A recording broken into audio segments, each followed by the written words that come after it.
Bernoulli, a famous mathematician. And arising from the Bernoulli distribution, we have the binomial distribution, which we should be familiar with. We sort of delved into a little bit last year in Year 11. So the Bernoulli distribution, I'm just going to read from here, arises from an experiment with the following properties. Okay, this is for a Bernoulli. There are only two possible outcomes, and we classify them as success or failure, 0 or 1, yes or no. Two possible outcomes. We're only performing the experiment one time.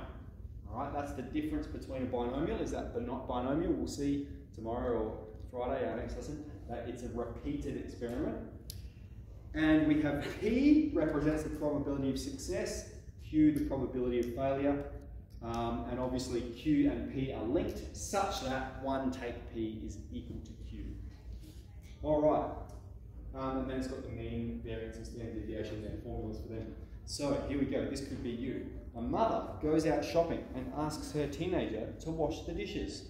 Please wash the dishes. If x equals 1, success, the teenager has washed the dishes. If x equals 0, failure, the teenager does not wash the dishes. Part A, describe why this is a Bernoulli distribution. Okay, it's a Bernoulli because there's two outcomes, which are respectively success and failure.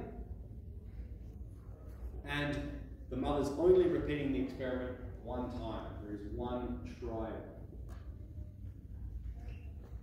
One trial of the experiment. Part B.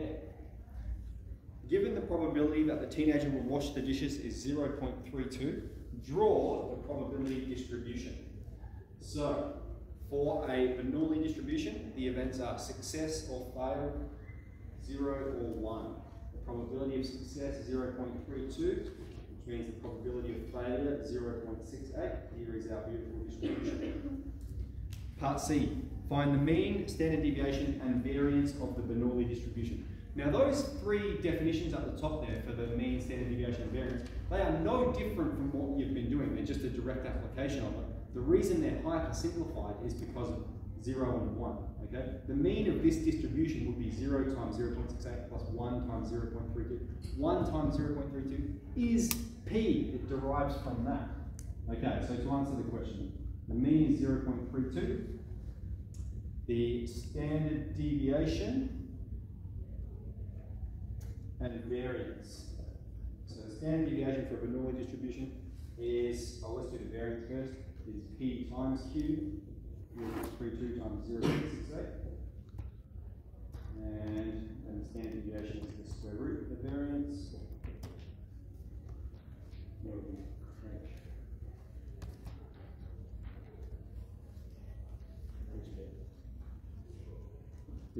The variance is 0.2176,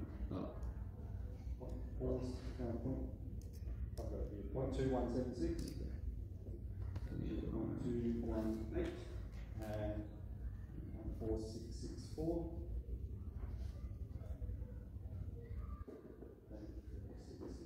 So just a bit of number crunching again, and I'll get using the properties of the Bernoulli distribution. So 7F, let's give that a go. And then next lesson we'll start making our way through G1 and some of G2.